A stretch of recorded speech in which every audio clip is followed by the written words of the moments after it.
Here with Hannah Geistfeld and head coach Lyle Jones after today's 76-63 loss to Stout. Start with both of you. Welcome back. Welcome home. Did you remember what bench was yours?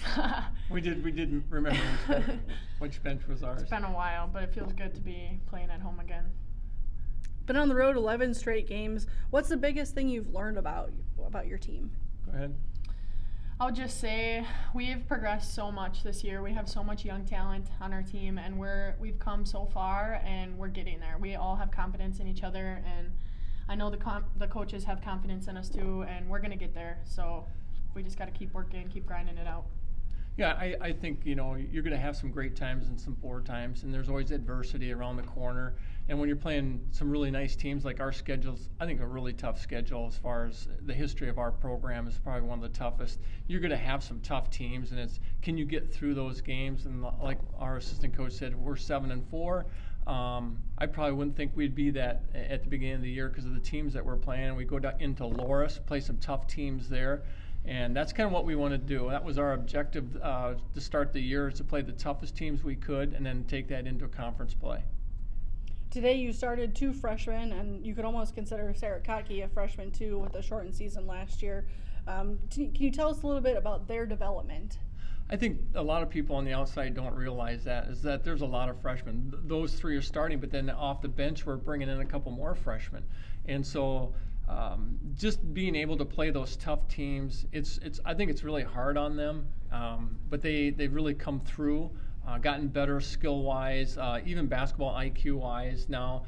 We look at the first day of practice versus now, they're completely different players. Then Hannah, as a senior leader, how have you helped develop them as well?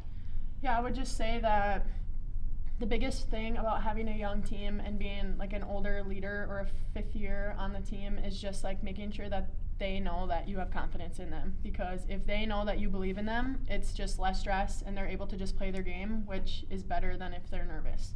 So I think for all of them, I trust them 100% on the floor, and I think they know that, and once you continue to instill that in them, then they start to believe in themselves, and that's when people start playing their best basketball.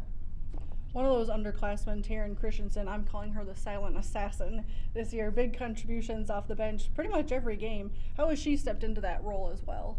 She really does well coming off the bench, and we'll take a look at that. But last year, I don't think she played hardly at all, maybe in the championship games last year. But she's come along so far.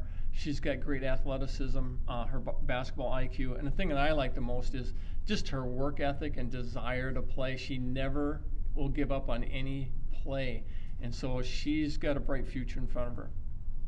Well, you take to the road again for 3 more games. What are your goals for next week, Hannah? Definitely, obviously, to get 2 more wins. I would just say that we need to continue to improve, hopefully not take a lapse. We just need to work hard, take a little rest first, and then get after it the days we come back in practice, and then just be focused and prepared as we go into Loris and Simpson. Thanks for your time today. Thank you. Thank you.